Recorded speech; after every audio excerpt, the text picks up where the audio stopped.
Welcome to the DARE podcast, where it is all about helping people overcome anxiety and panic attacks. The DARE app has over 1 million downloads and is free to download at dareresponse.com. Now, without further ado, here is the DARE podcast. Hi, welcome, Abbie. Good to see you. Good to see you. So there are already people texting in the chat. Hello, everybody. Hello, where you all from? Can you see the chat, Abbie? I can, yeah. Okay, wonderful. So as you see, we have people from all around the world here. Welcome, everybody. So who do we have? Holland today. Hi, Dinya. Israel, UK, Texas. That is so awesome. So we have quite a few questions this time. I don't know if we will be able to answer all of them, but we'll try to pack them into categories as usual. So, oh, there she is. It worked. Hi. Hi, guys. Hi, Abbie. Hi. Good to see you guys. Hi. Let me just change my name here. Message poor John, who thinks we're locked out of our webinar now. So did you two start already? Did I miss anything? No. We were waiting for you, of course. Okay. Hi, guys. So who's here? Who's on now? Where's everybody calling in from? Oh, we already checked that. Again, all around the world. All of them. Updating my name. Yes. Okay. So wonderful. So Michelle, I just told the people that we will probably not going to be able to answer all calls as usual, but we'll try to pack them into categories, and this goes like every time when we answer something on physical sensations, for example, heart palpitations, the same goes for dizziness, and the same goes for, something else physical, and right. Usually same with the mental anxiety stuff. And for anybody who's calling in, since we've been getting so many messages, so many questions coming in, we were playing around with the idea, and what better people to ask than the people that are on, of what would you guys think about seeing us pop on like the DARE Instagram page or a DARE Facebook Live page, and answer some of those questions that we don't get to, or even just like a pre-recorded message and have that pop up as an answer if we don't get to it live here. Would that be something everybody might be interested in, even if just one of us at a time pop up? Yes. Yeah. Okay. All right, good. Facebook Live. Okay. Yeah. Y'all don't care, right? As long as you get your questions answered, you don't care where we answer them from. Yeah. So stay tuned for that. Okay. Make sure you follow the DARE Instagram page, DARE Facebook page. Aida and I have our own Instagram pages and Facebook pages too, but we're all writing a lot of the same thing. So we'll post reminders if something like that pops up. Just make sure you follow all the DARE stuff. A lot of free information out there for everybody. Exactly. And we have a special guest tonight. Or today, in your case. This afternoon. This is Abbie. Welcome, Abbie. Would you like to introduce yourself? Hi, sure. Do you want me to give like a little brief story about my anxiety history? Or okay. So I'm Abbie. I've been with DARE altogether since probably like 2018. But I would not have considered myself an anxious person at all, like most of my life. I had little things here and there, but nothing major. And then I had a period of like really like intense stress when my second daughter was born. And I had what I didn't know at the time was a panic attack. I thought I was losing my mind because I couldn't recall something that should have been easy for me to recall. So anyway, I went through the whole like going to see a million different naturopaths to try to figure out what was wrong with me and try to fix me. And nobody really knew what was going on until like a year or so later. They were like, "Oh, you're having panic attacks." And I'm like, "It's a panic attack." Like I didn't understand it. And of course, if you search on the internet, it's like kind of scary. Like it's like doom and gloom, the prognosis for it. So anyway, fast forward a couple years later, I kind of had like these specific areas that would trigger panic for me. So I thought aside from those places that I was totally fine. So my sister recommended the DARE book, and I did it on my own and had a lot of success with it. Fast forward to the pandemic, I had a huge panic attack at home, and it wasn't like, I'm not the kind of person that was afraid of COVID. I wasn't afraid of getting sick. It was none of that stuff. It was like, oh my God, I'm stuck at home. I can't practice my DARE steps. Like, am I going to go backwards? And so I really like pulled myself back into the loop. And then at that point, I'm like, I think I need a little extra help with this. So I did a challenge week with Michelle, which led me to Dare Advanced. And so just slowly, like this time it feels very different. Like doing Dare with the book was great, but like doing it with a group really helped me to get like the ins and outs of all of it. So I feel like I've made huge progress. I think I joined 1.5 years ago with Dare Advanced. So I mean, I still have anxiety some days, but I have days without it. I have long periods of the day without it. So I feel like I've come a really long way. Awesome. And now Abbie's one of our Dare alumni. So we wanted to invite you back in to chat on our call. Yeah. Exactly. And Abbie is really great in answering questions about anxiety, because you have seen a lot of sides of anxiety, Abbie, right? Like it's not just I've seen like almost every manifestation of anxiety. Some stick longer than others, but I've seen them all, I think. So what's some small like something that helped click things together, and what clicked more about being in a group than reading the book? Or what did you hear? Was it from a group member, from the challenge week, or like just starting to use things in a different way? Like how did that work? The way that you guys word things, I think like I didn't really truly understand acceptance, and that actually has taken me a really long time to get. I don't know. I just think hearing like people's experiences was really helpful. Hearing how people have done different things or handled different things or used the different steps has been super helpful. But what's really gotten me to a place of like next level is like letting go and understanding that like I have to feel these things to get through them, to heal them. So, and honestly, that's been recent that I've really just truly been like, let go of resistance. Just as soon as I feel the fight come on, stop fighting and just allow yourself to feel, like allow your thoughts to come and go. And that's really been like probably where I've seen the most change. Good. Awesome. Yeah. What was your perception of it before? Like, what did you think allow was? Because you're pre-answering probably so many questions right now, because this is so many, like a big place where everybody's stuck. Everything I did was to try to get better. I was like the queen of like over daring. I'm like, okay, if I just do this, I'll feel better. And then I was constantly checking to see if I felt better.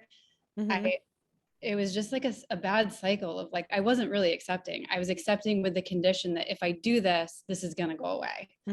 And it took a long time for me to realize that's not how this works. Yeah. Who on the chat could resonate with that? Because accepting a lot of stuff go for me. Yep. Yeah. Me. It's like the one of the constant stuck places. Would you agree, Aida? Right? Like it's trying to accept and trying to allow and allow are two different things, especially when you're checking to see, did it work? Dare work? Is it better? It's not working. I better try harder. I have to work really hard at Dare. And it's weird. It really is almost the opposite. The majority of my calls this week was exactly about this. I'm doing this, but it's not getting better. Yeah, it's not getting better because you're using this as a weapon against, like, it's almost like you have this whole arsenal of tools, and your Dare tools are also in there. Oh, I'm anxious, or I'm in a setback. And now, what do I need to do? Oh, right, I need to diffuse, and then I need to allow, and then I need to run towards, and then it works. But this is not the mindset that you go about it. When you go about it with that mindset, it will backfire, because you're essentially, you're signaling something totally different. And that is, oh yeah, there is still danger I need to fight. So you use these tools to let go, to step back. I think stepping back is also a good way to put it, because when you're in the midst of it and you're fighting and you're trying to control, this is where the tension keeps increasing and increasing and increasing until it bursts and you experience a full-blown panic attack. And Dare really teaches you to step back, to watch the show, and to allow your body to do its thing. Really hard work in the beginning, but as soon as you get in the habit of it, it gets easier and easier, right, Abbie? Yeah, and something that I've been using a lot, I've used it on Michelle's calls, is lean in, to like lean in and try to feel it, try to experience it, because it becomes so much less scary when you just allow whatever's going on in your body. Yeah, I forgot about that. We did that on the group, because we were we were talking about picture like anybody here has kids and you want to see what's going on in their room, right? You might not want to see like the disaster that's going on in there, but when you kind of lean into the room, like, oh, here's something I might not like. What's going on in there? Oh, what? and leaning into the thing that originally this is the thing everybody's trying to get rid of. But I like that word, lean in. And so for people that maybe are having a hard time with the run towards, what does that mean? Lean in. I like that. And you just reminded me of that from the call. Yeah, that was awesome. It feels like a more gentle approach than run towards, because run towards can be really scary, but leaning in is like a more like subtle, gentle kind of feeling. And somebody wrote here, it is so hard. But you know what is also hard? This is also hard. Going in circles is really hard. Like every time anxiety shows up, like you have the chance to either go this way or that way. One way takes you somewhere and the other one just gets you stuck. And it doesn't get you anywhere really. When you resist, when people say acceptance is so hard, but how is the other one not so hard? Like being stuck in this anxious loop and turning in circles all the time, that is really hard. It's not getting you anywhere. So I find that just reminding you whenever anxiety shows up to say, hold on a second, this path like to resistance is intuitive and natural. This is what I want to do. This is what my instincts tell me to do, but it's not working. So why do it? Not do it. Turn around and go this way. Right. And it's hard on two different levels because like, it's almost like it's difficult, but for a different reason. Like it's hard to do this all day long. It takes a lot of effort and a lot of energy. This is where all the like the frustration and the exhaustion comes in, because it's hard to stay alive all day long. But it's also hard to let go, not because it requires a lot of work, but because it requires you to be like vulnerable and not fight. That's more difficult. I don't want to say harder, because harder always to me implies like work, like really dig deep and fight hard. But it's a different version of difficulty because it's allowing to me, it always comes down to control, vulnerability, and uncertainty. And letting go in the midst of all that, that's how you grow your confidence. It's easy to divert back to survival mode when you're surviving through uncertainty, but allowing vulnerability is probably the hardest thing to do because it requires no work. Scary. So keep that in mind, guys. Because that's my favorite line, from everybody. You all know it, right? Easier said than done.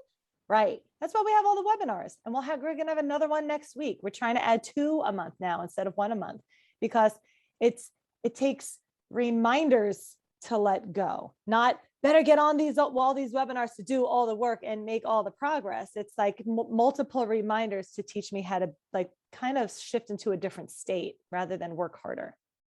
Yeah. And acceptance, always keep in mind, is gentle. It's a passive thing. You could also maybe say it's a softening of a tense state. Like anxiety feels like this. When you resist, you feel like this.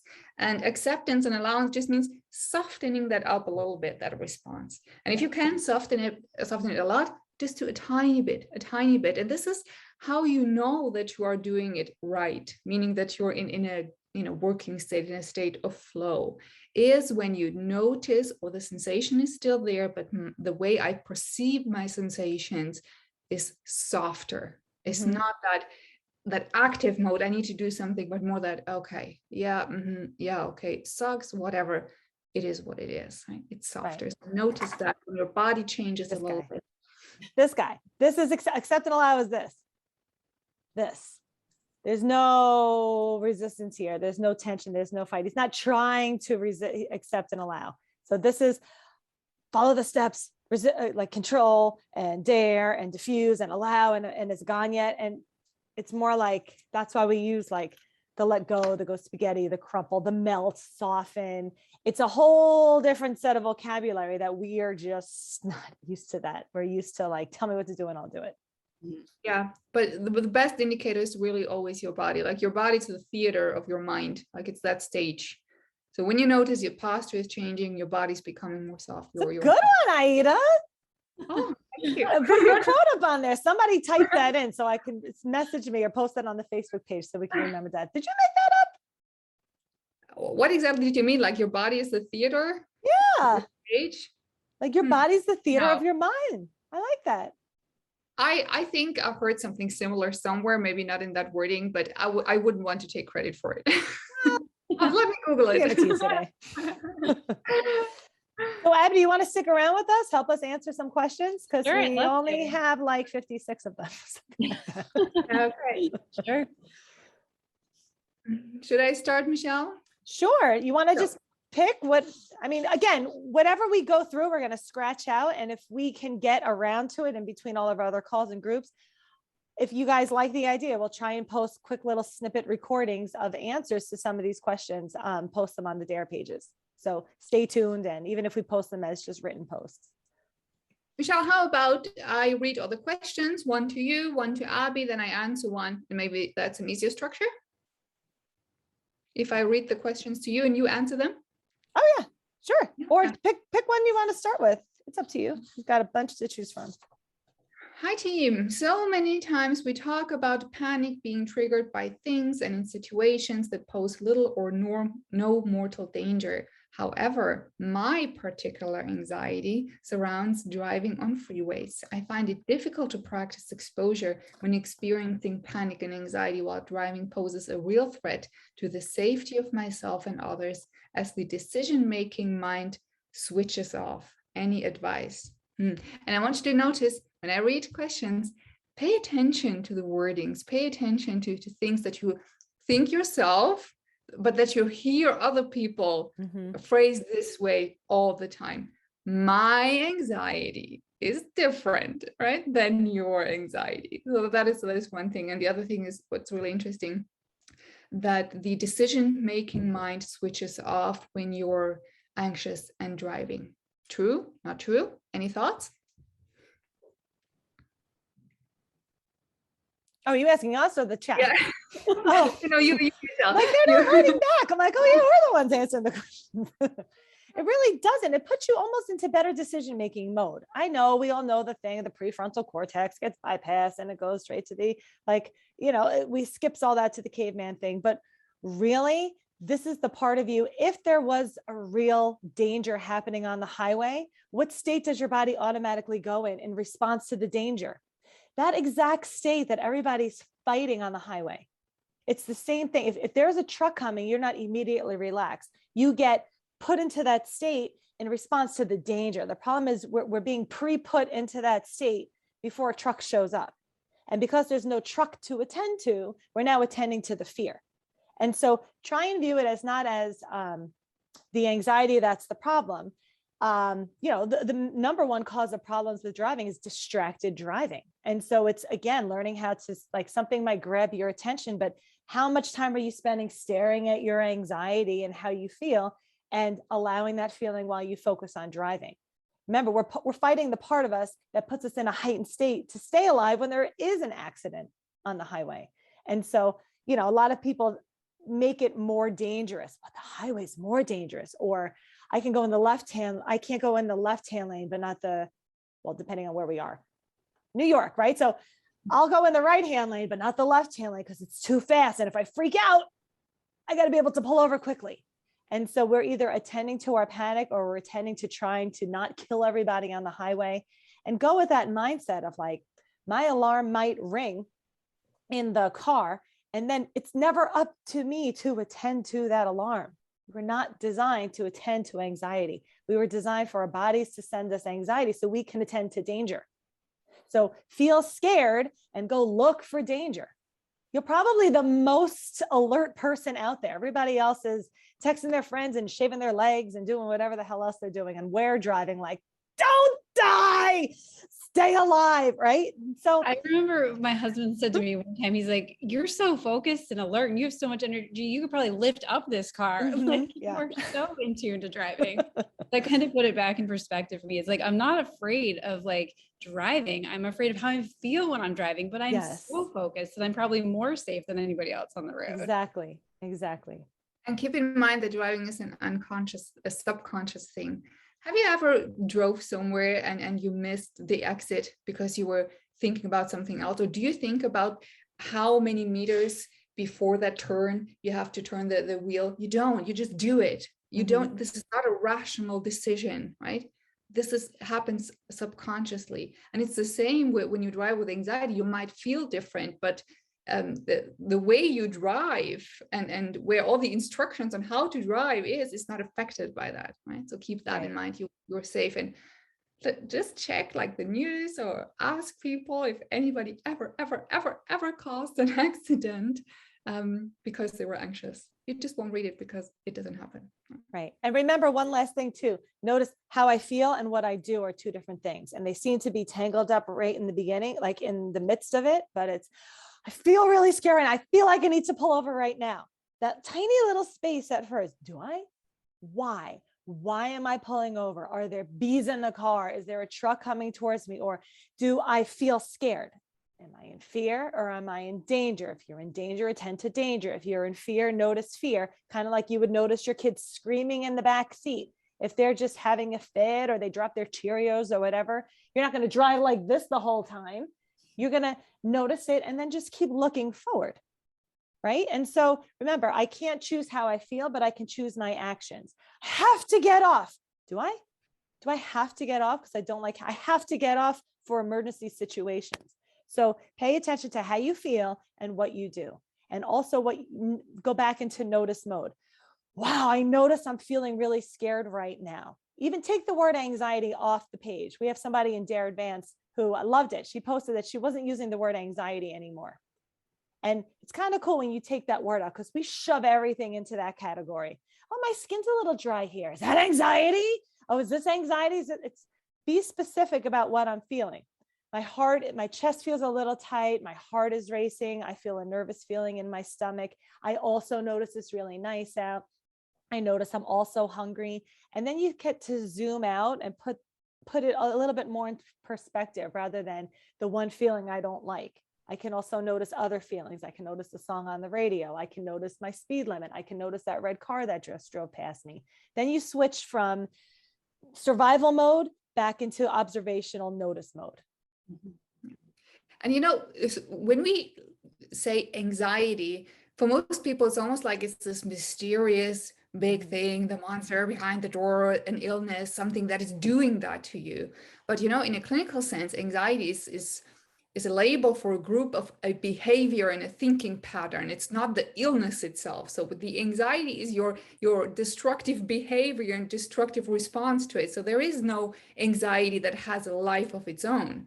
Your response is what is creating the anxiety, because as Michelle said, all you're really experiencing are sensations. That is all. And all these sensations have a biological basis, and that is an overstrained nervous system. That is all. Now, somebody else, when they go through periods of stress, they don't say, I have anxiety. They say, I'm stressed or I'm on edge. Right? I just want to chill a little bit. But people who start to obsess about these sensations, they call it anxiety. So always keep in mind, anxiety is a self-made thing, right? In you, and that's a bitter pill to swallow. I know that, but at the same time, that means that it is in your hand, so you can change it. Yeah. And I just want to say, you kind of answered a question that's down here. So I just want to say the question so you can see that it was addressed. Is there a difference between stress and anxiety? As from what I have read, stress is bad for your health, yet the DARE response says you are not in any danger. And so it's not, there will always be stressors, life stressors, and it's how I perceive those stressors, how I respond to those stressors, and how I treat the part of me that helps me respond to life stressors, which is this energy that comes up. And so usually with life stressors, like Aida was saying, we're looking at the stressors. So as life stressors go up, expect your alarm system to go up. And as life stressors go down, this usually regulates itself first. And then we start the process of feeling better after, right? Like I'm safe from the bear. And then my body starts to calm down. This goes usually like this. And we're usually facing this way. Okay. With anxiety, when we get stuck in the loop, life stressors, anxiety, this becomes the stressor, because now like the focus turns inward. We start treating this as the other problem. And that's how the loop keeps it going. So a stress response and an anxiety and an anxious response. That's also a video I have up on the DARE YouTube channel. You could see, again, my little stick drawings to help explain it a little bit better. So just wanted to make sure we said that question out loud so you could see that it was addressed. Right. Okay. 54 left. You can do it, ladies. So do you have any particular question in mind that would apply to a lot of people, Michelle? Or should I just I have one that I have a couple here that I marked. Okay. Here's one. I've been dealing with left arm and shoulder issues for the last couple of months. So if you have a different physical sensation, just do cut and paste instead of left arm and shoulder. Okay. I just wanted to pick this because it was a specific physical thing. Every time it starts to hurt me really bad, my anxiety kicks in because I think something is going to happen to me because of my left arm bothering me. I feel it really kicks in at bedtime, and I'm tossing and turning all night and constantly checking my blood pressure and heartbeat. I have really bad health anxiety and just want to feel me again. Overcome my worries and fear of death. Thanks. Okay, my chat people, who can relate to this? Forget it that it's arm or nighttime, because it's like, well, she didn't answer my question because mine's shoulder and daytime or mid-morning, but that similar sort of thing where I notice a physical, here we go. Yeah, here come all the yeses. Wow, yeah, okay. Notice a physical discomfort, we hook it to some worst case scenario, and it leads to some version of death, incapacitation, right? And then we're on high alert, searching for doing something about it, and it just fuels the fear. Yes, okay, so that's, yeah.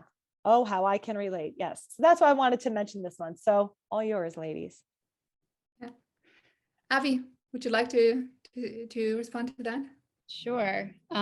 So, I mean, I had a different physical sensation, but dizziness was like my main thing. But I think it's important to pay attention to the story that you're telling about it and diffuse the thoughts that come along with it. So, I mean, if death and destruction is your story about whatever physical sensation, that's not truth. That's just a thought that your brain has generated. So you need to somehow separate yourself from that, whether it be, I've tried watching my thoughts float by as clouds, stamping my thoughts as irrelevant. And those all work to kind of separate you from your thoughts rather than looking through your thoughts.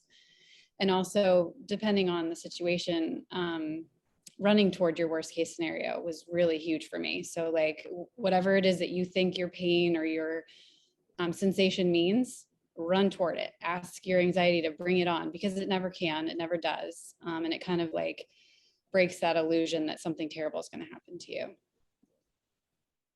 Exactly. And you already said it, your fear is death. So everything that might threaten your health is, of course, something you need to attend to, right? Of course, you shouldn't, but this is what your anxious mind is telling you, because if you attend to it soon enough, you might prevent it. So you see how this control part is always interwoven in anxiety. There is something, attend to it, because if you can do something about it, then you maybe don't die, right?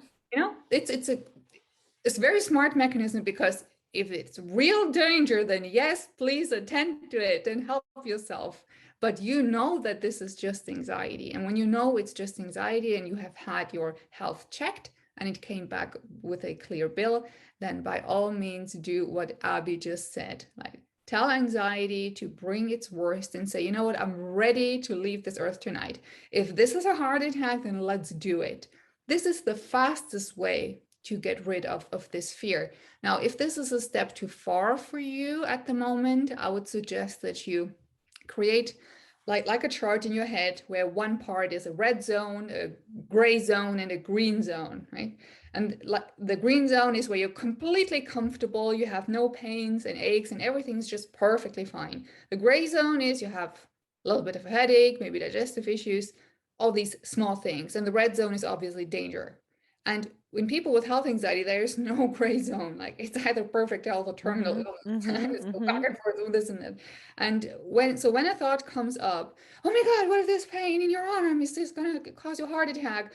Take that in your head, in your imagination, take that thought like a basketball and throw it into that gray zone, right? So, oh, this belongs into the gray zone. So the gray zone is the normal zone. This is where everybody lives in every day. Michelle, did you have anything today? An ache? Digestive A million.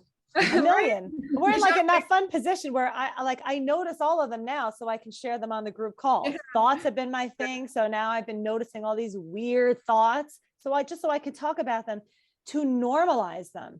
I think the problem is we are shitty storytellers. We are the worst. Oh, here's this thing. Oh, let's see how I could die from this thing. And here's this thing. What if this is an aneurysm, and then this leads to this, and then I die, and oh my gosh, then I'm going to be dead. And now I'm looking at myself at my own funeral, my kids, and everybody's so sad. I don't want that to happen. So better do something about this. you don't get to do anything about this other than notice it. The physical discomfort, again, this goes, well, we say it all the time, but I'll say it again. If something physical is happening, go get it checked by somebody who specializes in physical things, a doctor. And then after that, dare is not, I'm struggling with dizzy, I'm struggling with heart palpitations. You might be struggling with heart palpitations, but this is not your anxiety. Your anxiety is the struggle. And this idea that if I'm attempting to control a physical sensation to keep myself alive. And that's the story that's wrong. So that's the story you want to start changing a bit. Like, I just have blank right now. I'm experiencing blank right now. And then anything that's not here, that's off into a little bit of the future, feels like it's gonna, notice those words. That's the anxiety storytelling mode. Feels like it's gonna. What if it does? It's gonna. It's to, the word TOO.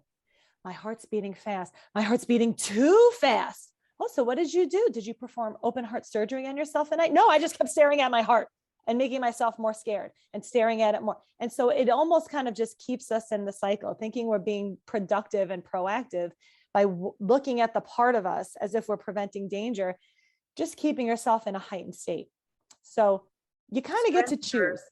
Yeah. And surrender, right? Surrender to it. Surrender. Like, if you're going to die, you're going to die. Right? That sounds weird, but you trust your judgment. Trust that you know the difference between chronic human fluctuation syndrome. And Michelle will explain in just a bit what that means, because she came up with an absolute fantastic term. If it's just nothing, like 2 days ago, I woke up and I had you can't see it anymore here, unfortunately. That was a rough patch. It was red and it had some white spots in it. I've never had that before. I was like, what the fuck is this?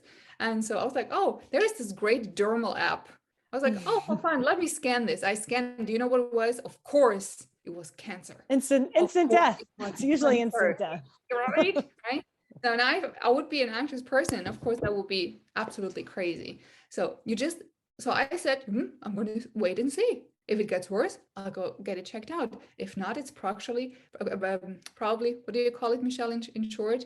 Chronic CHFS. Chronic human fluctuation syndrome, which means sometimes your body does weird shit. But with anxiety, our plain old weird shit that's happening, we look at it like this. So the fluctuation is just seen more clearly. And so, like, if I hold my hand, I don't think I've ever done this on the webinar. If I hold my hand straight back here, right, nice and straight. If I hold my same straight hand here like this, like, you can see it moving more. So the closer and you zoom on something, the more fluctuations you'll find. So if you're standing there with the light and a magnifying glass, basically looking for how you're going to die any second, at least give yourself the choice. I can spend all day staring at my body, waiting to die at any second, but I also can't expect not to feel anxious. So if I'm expecting something to show up and kill me any second, I'm also going to accept the fact that I'm anxious. We kind of want both. We want to keep ourselves alive all the time and find certainty. I want to be sure I'm okay and not feel anxious. And so it's kind of like, you got to find that gray area where it's like, yes, I found something that reminds me of danger. Rather, I feel nauseous is different than I feel like I'm about to throw up. Different. Both have nausea as the present notice discomfort. One takes nausea and pins it to some worst case scenario. And then we fight nausea to try and prevent the worst case scenario. Who does that? If you write in the chat, what are you fighting and what are you trying to prevent from fighting? You'll see a lot of the maybe different scenarios pop up, but you'll see this is how the physical stuff and health anxiety always works. Here's my heart palpitation. I'm afraid of having a heart attack. So I'm going to try and calm down my heart so I don't have a heart attack. Feels like I'm about to pass out. That's another top 3 probably. People are asking, sorry. I was going to say, a couple of people are asking in the chat about whether you have to be patient and consistent with diffusing these thoughts.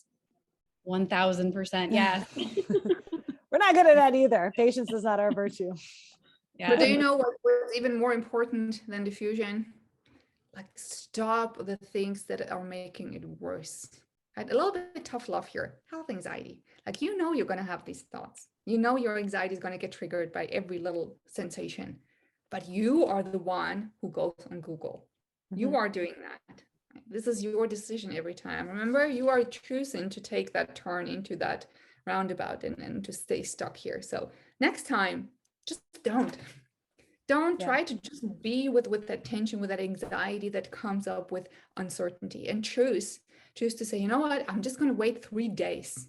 If it's still there in 3 days, I can still go and check. But for 3 days, I'm going to promise myself I'm just going to leave this be, because I deserve a chance to finally get on the path of freedom. And you don't want to spend your whole life trying to prevent and control something that never happened. There's so much life energy and love and time lost in that for something that you can change. You can change your behavior. You can change your response.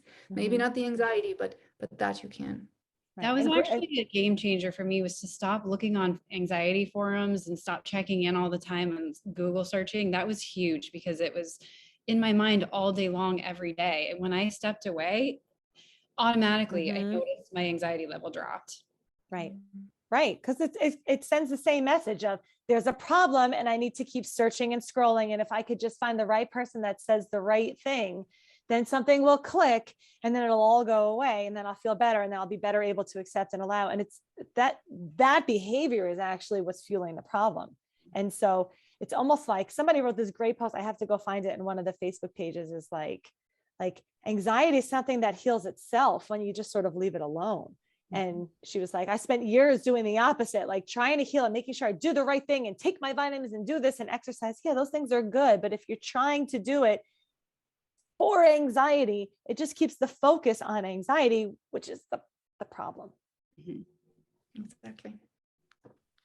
Do you guys find this, anybody who posted a million things about the physical stuff and health anxiety, do you see how, even though I might not have mentioned your thing since it's specific to left arm and shoulder, but how we take a specific body part, we hook it to some worst case scenario, and how you okay, good. Super helpful.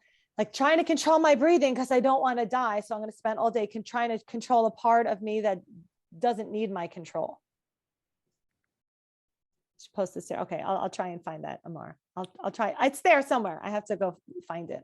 And also, just to mention also, I know we don't always talk about this a lot, but when it comes to health anxiety, also pay attention to, oftentimes, okay, there may be somebody in your life that is also dealing with a health problem, or somebody else had a health problem, or your dad had a heart attack, and now you're focused on your heart. And a lot of times something happens to somebody else, or something is in the process of happening to someone else. Somebody else is having a health problem, and it's almost too hard to handle, because again, it's like, that's definitely out of my control.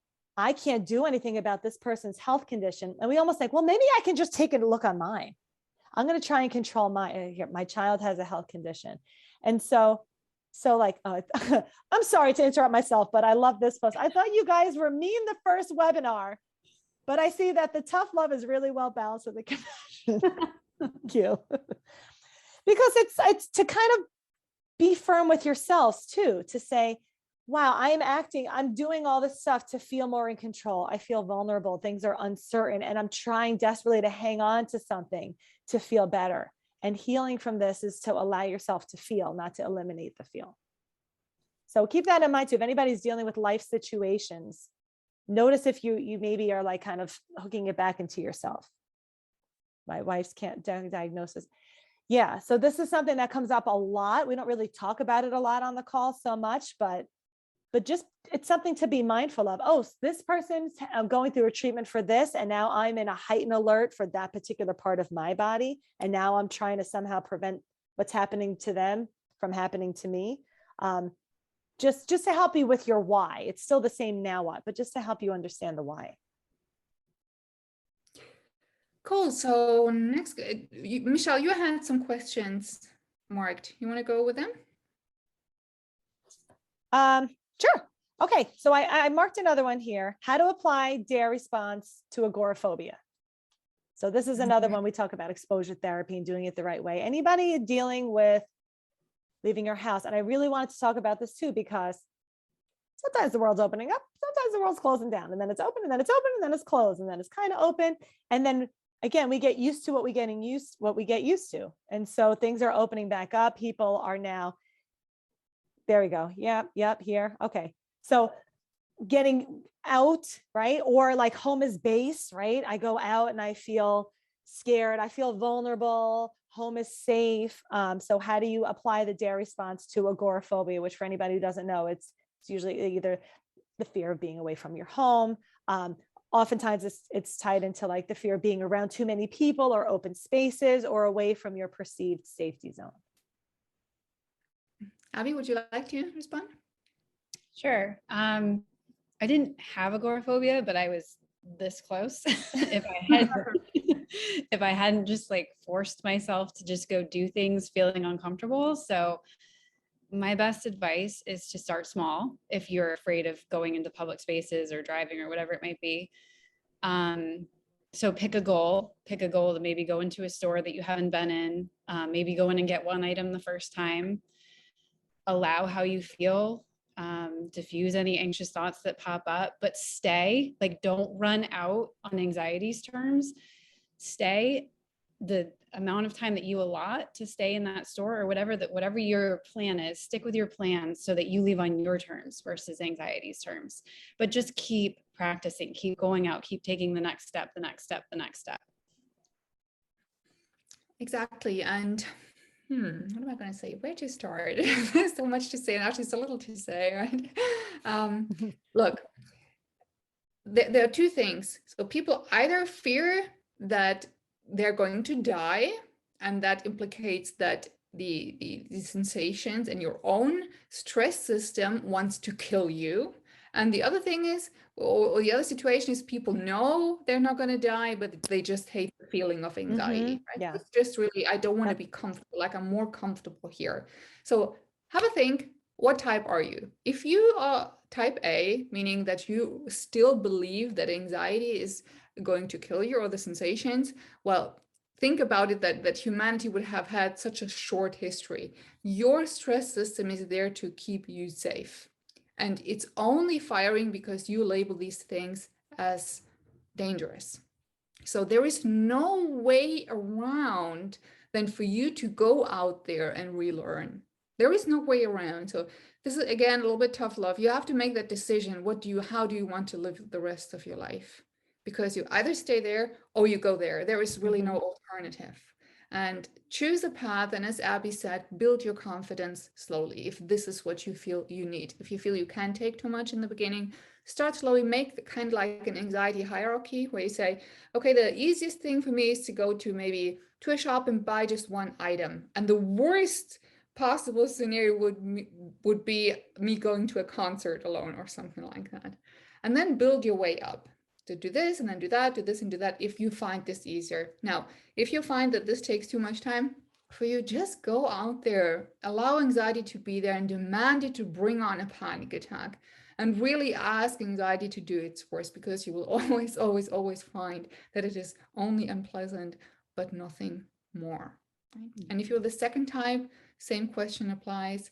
Like, is it worth living this way? Like, just because you don't want to be comfortable, to stay at home and miss out on life? And you know what, if that is what you want to do, then absolutely okay, right? Nobody says you need to be out there. If you are happy where you are, then by all means, but then you don't have an anxiety problem necessarily if you're not suffering from it. Right. So yeah. Right. And Brian just posted here, what about being homebound with agoraphobia? Same. My favorite people to talk to, honestly, because you are not, I don't know where you live, Brian, but if your neighborhood is burning down to the ground and it's full of murderers. It's Brianna, right? Michelle. Oh, I just see Brian. Oh, I didn't see the rest. Oh, Brianna. Okay. Oh, there. That's weird. Oh, I had to move the cursor. Brianna, sorry. So same thing. Why are you home? Are there murderers outside your front door? If so, that's danger. You have fear and danger. So use fear to stay away from danger. If you're full of fear, that's when you go, fuck it. And you open the door and you go outside with fear. You have to bring fear with you to do this stuff. You have to go, even if fear doesn't show up, your willingness that fear may show up, because you have to go with this mindset of, let's go look for danger to fight because I am in fear, but I'm not in danger. I'm staying home because now I've labeled fear as danger. And every time I feel fear, I need to do something about it. Exactly how that cycle works. So if you're home right now and you have not walked out of your house, get your money's worth out of this webinar. Walk out with us, bring us with you. Open the door and step out outside, and you will probably feel a rush of fear. Why? Because you've purposely stayed home. So the message you're telling your alarm system is that danger, here, safe. So when I go into danger, what does your body send you when you're in danger? Orgasms? No, fear. So expect fear to show up. It's the sign of a perfectly functioning body. And so your body's doing exactly what it's supposed to be doing if you've identified leaving home as danger. And so exposure is needed, but it's not just action. It's action plus attitude plus intent. It's not, I have to feel better first and then go out and feel good while I'm out. And then I've succeeded. Wrong. You won't get very far with that mindset because every time a fluctuating feeling comes back up, you pin your progress on a fluctuating feeling. I failed. I'm having a setback. Wrong. Your willingness to feel will grow. That's how your confidence grows. Is I have to go out, bring fear with me to show fear there's no danger. And like Aida was saying, I'm going to go to this place. Oh, and Abbie was saying, I'm going to go to the store and I'm staying in the store for 5 minutes. And if I burst into flames, I burst into flames, but I'm going to buy beans, corn, and bread. And if you want to scream and send me fear right along with me, sure. But fear is not the danger. I will be on high alert with fear. In case danger shows up, I'll be ready to fight it. But now there's nothing to fight. So I will be in fight mode, looking for beans, corn, and bread. And that's the mindset of like, once I choose, you either choose to leave your house or you choose to not leave your house, whichever, make the choice. But if you choose to go, then you choose the next step. Then I choose to go willingly or reluctantly. And if you're going reluctantly, you're sending another message of white knuckling, of surviving through. And then when you come home, you go, I did it. I made it to the grocery store. How many times do I have to do that again? None like that, because you're sending the message of survival. You want to go out feeling like willingly feel what you feel, but only fight when there's something fightable. So I hope that helps answer the agoraphobia, situational anxiety questions, because it doesn't matter. Like if I was somewhat technologically advanced and I was able to change my background, I can go, I'm having a panic attack here. And then I'm at the beach. And then I'll change the background. I'm like, I'm having a panic attack here. And I'm in a grocery store. Like, how do you deal with panic attacks in the airplane? Same thing. It's just a different screen. It's still this. It's still me. It's still me fighting how I feel wherever I am. And so where you are doesn't matter. I could be 3 feet from home or 300 miles from home. It's how I treat, how I feel where I am. So that was you my mentioned earlier with the driving thing too, to like notice your surroundings. So slowing down was helpful for me. It's like instead of rushing through all my exposures, I would slow down. I would notice what I was doing, notice what I was feeling versus like trying to hightail it out of there, because that was just white knuckling. Right.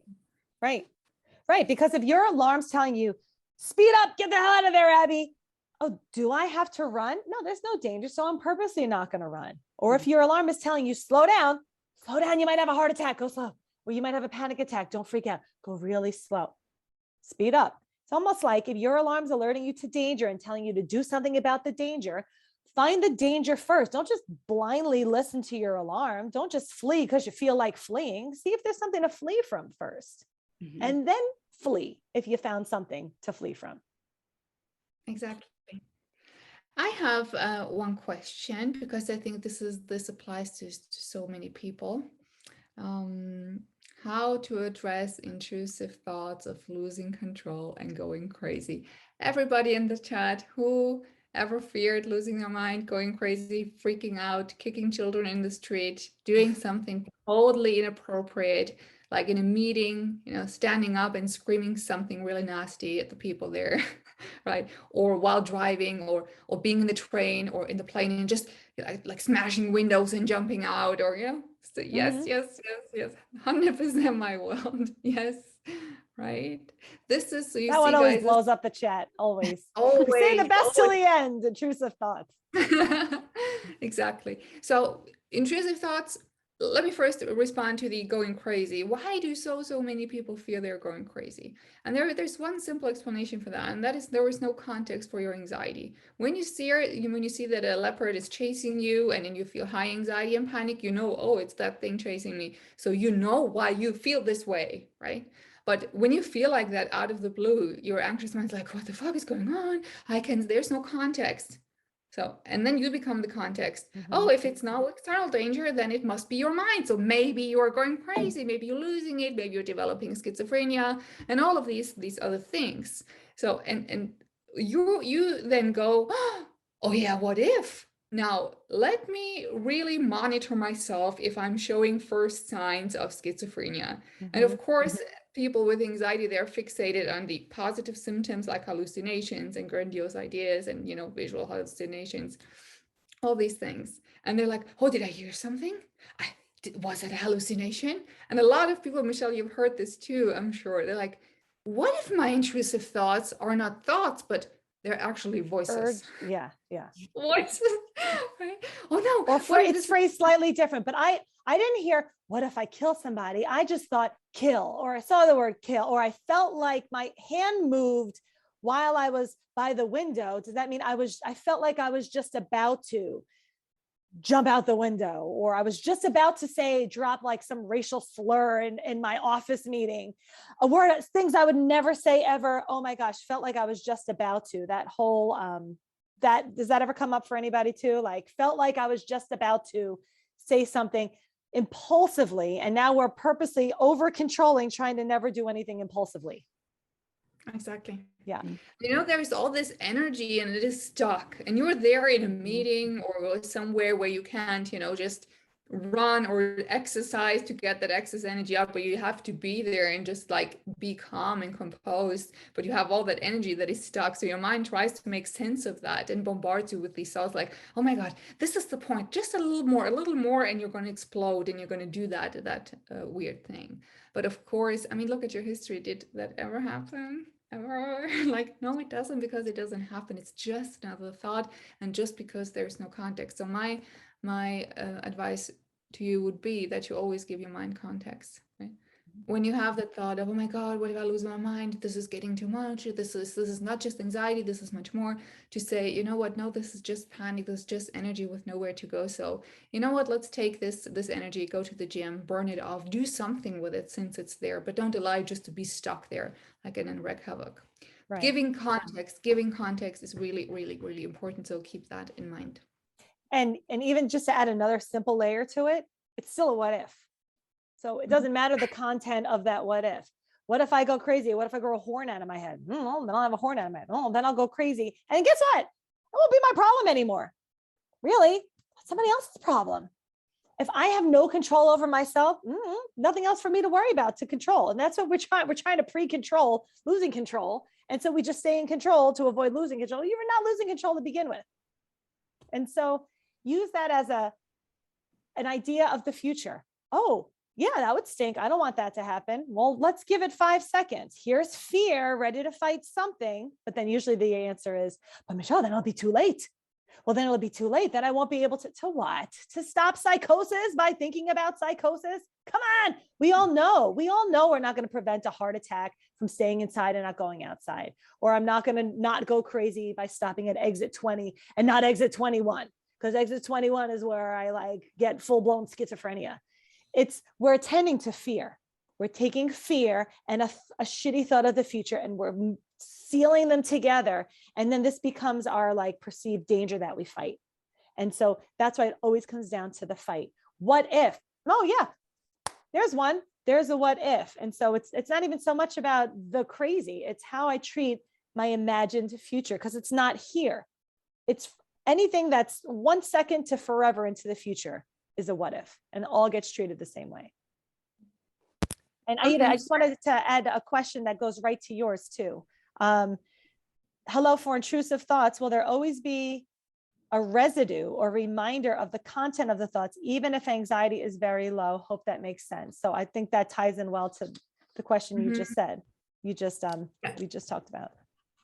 Thank you. Yeah, it makes perfect sense. And you know what? I have intrusive thoughts regularly. Don't tell anybody. Right? Michelle, you too? All day long. All day long. The residue you're referring to is more your response, your fear of it. Well, I always fear them, right? So, and you see from how you ask this, I get where you're coming from completely, but look at your question again. So you're still using the wrong target, right? It's not about the absence of these thoughts. You think that when they're absent, that means that you're mentally healthy or recovered. That comes later. It's like, if this is the goal, absence of thoughts, you first take the big turnaround, and that is to not be impressed. They're present and I'm not impressed. And this is how you don't feel anxiety when they come up. So I have them, but I don't have anxiety about them. Michelle has them and Abbie has them, but we don't get anxious when we have them because we're like, oh, that's a funny idea, whatever. And for you, it still seems to be the case.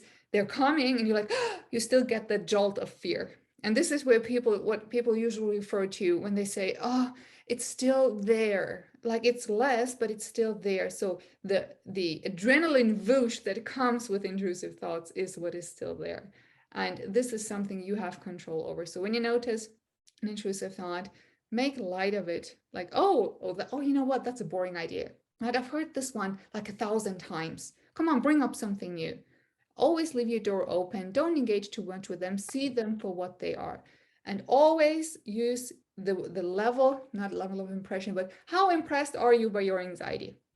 Okay? This is 1 bar intensity of anxiety, and this is how impressed are you by it. Work on this. This is not the target. It's not in your control. This. Are you impressed by this thought? A lot? Oh yeah, then anxiety will stay high. Right. And that was never the problem. That hand was never the problem. Never. That hand might have been there, but kind of off to the side. And that's why I'll call them illuminated thoughts, because the ones that were off into the dark corner, you probably had them fleeting, but didn't even pick up on your radar until you're in a heightened state. And when the light's brighter, a light shines on everything equally in the room, right? And so you might notice more of these thoughts. And here's another misconceived perception that these thoughts are from anxiety. If I could just get rid of my anxiety, I can get rid of these thoughts. My anxiety keeps sending me these terrible thoughts. My brain keeps bombarding me. That's the wrong story to tell. No, nothing's sending you anything bad. It's not like the evil spaceship is beaming bad thoughts into your head. If I can get rid of anxiety, I can get rid of thoughts. What's happening is, here's the same old weird, shitty thoughts that we all have floating around. And then if there's a bright light shining on them, you're going to find more of them. But when the light kind of fades, they fade because of unimportance. They don't go away because you decided you don't want them there anymore. You're not in charge of their presence. You're in charge of the attention you send to it or not, and how impressed you are, and the perception of them, and the story you tell. And so, because her specific question was there's a reminder of the content, the content of the thoughts are still there. Guess what? So fucking what? So what is actually the answer? So what? I walked past my husband, he set up in our bedroom, and he's on his Zoom call. And I knew he had an important meeting, but I had to get something from the bathroom because this is our life right now. We all work from home. And I had this flashing thought of, what if I just grabbed his head in the middle of the Zoom call and went, like that? Don't you guys all think these thoughts all the time? I think this stuff all the time. Imagine, it usually starts with me imagine I did this. What if this happened? And somebody brought up a good reminder that I wanted to say in the webinar. They said, but it's not about me doing something. Sometimes it's just scary scenarios, like imagining the playground your child's on collapsing, or imagining something. Yeah. What about it? I have them too. I was in New York City and looked at a really tall building and imagined, what if that building collapsed? Which road would I run down, and which kid would I grab? We play these games in our head all the time, right? You're in the bridge. Who do you save first in the car? We do this stuff. These are normal, plain old run-of-the-mill thoughts. The problem happens when you start acting as if those thoughts are a danger, accommodating your life around them. And so leave them alone. Here's the thoughts. Here's the fear. The fear fades first, and then the thoughts fade because of unimportance. People get stuck here in this step. Like you were saying, the fear goes away. And what normally the next fear that comes in is, what if it comes Or I'm not scared anymore and I'm still having these thoughts. Does this mean I really want to murder a village of children? Because now I'm not scared. It was the fear that was preventing me from doing wrong. All of that's incorrect. Don't beat yourself up for progress. So it's the fear will leave first, and then the heightened focus of the thoughts will be left, and then that will start to fade. And it fades from unimportance, not because you don't want it there anymore. And so when you start treating them as unimportant, they go away by a fading process, not by, oh, good, I got rid of anxiety, which eliminated these thoughts. So if you're trying on elimination, that's the wrong mindset. Exactly. And the only thing different from you and us having these thoughts is just one thing. You get that whoosh of adrenaline and we don't. That's the whole, and the whoosh of adrenaline is what makes them feel scary and what makes them feel real, right? So if you wouldn't get that whoosh with it, you'll just go like, okay. So work on that. When next time you have a thought, you see that split screen we have here, right? So imagine there's just one screen. So this is when the thought comes up, and then I want you to change your view, almost like a split screen. Here is you, here is the thought. Like, so now we are separate. Oh, here is the thought, here is me, and there is the whoosh, right? With 3 parts. Yep. So, oh, that has nothing to do with that. Actually, like they're just coming together. So fuck it. I can get excited by that whoosh of adrenaline. Has nothing to do with that thought. Yeah. Right? So cut it in 3 pieces, if you will. The fear is not danger, but the fear plus the thought creates like fake danger. I do that 3-part thing too, like a triangle. There's you, there's your alarm, which is where the fear comes from. And then there's all the stuff your alarm is showing you. Triangle, right? You, your thoughts, feelings, sensations, the situation, other people, whatever, blah, blah, blah, blah, blah. And the alarm that sends you fear. So your alarm sends you fear to look at those things. Your job is what you do next. Their response, how I respond to those, if I'm going to take that fear and use fear to fight the things that fear is showing me. And if I fight it, I label it as danger and the loop continues. And if I see it and I change my behavior, that's the piece that's changeable. Not making sure I never get that rush of adrenaline again, not making sure those thoughts are gone. The changeable part is you. You're like that one corner of the triangle. This is the part you get to change. How I behave, how I treat it, the story I tell, the words that come out of my mouth. And as you run the show, your alarm will see you are no longer acting as if danger, whatever they are. Picture intrusive thoughts as like, we're talking about skipped heartbeats as like heart sensations, breathing as like lung sensations. View those random spontaneous thoughts as like, those are just brain sensations. Your brain makes thoughts out of nowhere. Sometimes we can purposely think, if I'm reading a history book, I'll be thinking about history, but every once in a while I'm like, oh, chicken nuggets. Where did chicken nuggets come from? I'm having an intrusive chicken nugget thought. It's not the random thought that pops up. It's usually the rumination we do afterwards. Trying to figure out why is it there? What does it mean? That's really the problem, not the chicken nuggets. Chicken nuggets aren't a problem. And I think the keyword rumination is like a great finish to this call. Who ruminates here constantly? Our people refer to, oh, I'm always stuck in my head. Who does that? And Abbie, you remember that constant rumination. Isn't the worst thing about anxiety? Like the panic is not the worst thing. Like it's being up there all the time. That chart that you did is really helpful for that with the road. Yeah. And rumination, you guys, is there are two kinds of rumination. So the one is like the background rumination, which just that residue of heightened arousal. You're flowing with your anxiety pretty well, but it's still just like a little bit sensitized and it goes on in the background. And there is that other rumination that you constantly being in your head and like, oh, how can I do this? How can I do that? And Googling and actively doing things. Right? This is a clear sign that you're not allowing. If you're stuck in your head, then know that you're not allowing. You are turning in circles, like you've chosen that. Ruminate is almost like if there is something I don't like, and by doing this, I'm keeping it at bay somewhat, at least, but it's not gone, but it's right there, and I need to solve it somehow. So let's think about this, how I could do that, right? And of course, it never works because you just go in circle. And allowance means, getting out of the way, like allowing things to be there, come and go, but get out of the way of what is going on. And then the rumination also gets a lot better. Like it can get better in an instant, the moment you choose to accept. Because rumination is your action. a lot of people don't, it's hard to wrap their mind around that because that always ties in with the OCD stuff. But it's puro and my brain just keeps ruminating. No, the ruminating is the attention, the focus, the time, the energy you're sending towards something.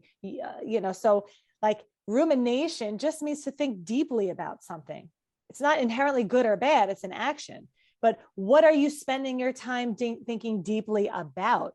Is it this thought I don't like? What's wrong with me? Why? So like the act of ruminating there's nothing really wrong with it. You can spend a lot of time ruminating about things you find enjoyable, but where you get stuck is thinking very deeply about this thing that I don't like, that I need to get rid of, and why. And that's the loop, because you're in problem solving mode for a non-fightable thing.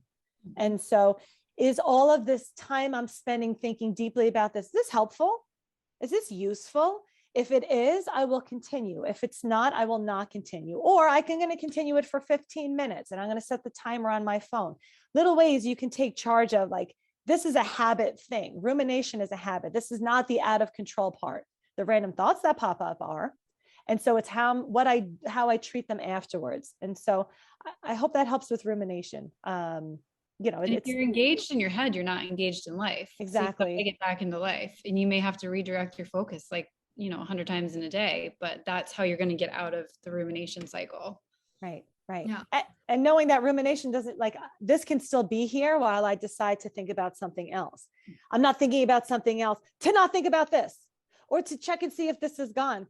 Guys, again, the dare is not to get rid of what you originally signed up for to get rid of. It's not to calm your heart palpitations or get rid of dizzy or eliminate thoughts. It's to decide I'm not staring at thoughts anymore. I get to think elsewhere. And then as a byproduct of this, these start fading back into the background where they kind of belong. You're keeping them here because you're treating them as important. And so your brain only hangs on to what you're showing it as important. You have to let go of stuff first to allow it to fade to the background. But we're hanging on until it fades to the background. Got to let go of it and look somewhere else first, and then allow that process to happen. Cool. I think we're out of time. Is there any other question, Michelle, that you found to be very Those are the ones I important? marked just because it was like, one from all the main top categories. Seeing a lot of them are a lot of repeats, but so Yeah, what we could do is split these up and maybe do some random posts. I don't know if we'll get them in before the next webinar, but if there's not so many questions before the next one, we'll try and do some of those next week too. So actually, I'd like to ask a quick question. Sorry. Anybody in the chat, what's the biggest takeaway you got out of this? We've never done this before. Like what's something like you learned that you were like, oh shit, that's what I've been doing. Oh, that's it. Oh yeah, I've been doing this. And did anybody get anything, or is this just another rinse and repeat? Or like, what was helpful? Yeah. Let go. Did you maybe realize what you're doing wrong also? Not the beating up process yet. CHFS. Human. You probably have it. You probably have it. Acceptance is softening. Yeah, that's a big one, guys. If you take anything, take that one. Because if you're going, I accept and allow, how many days do I have to accept and allow these thoughts? Not like that. That's not accepting and allowing. How many days do I have to allow my thoughts all day long?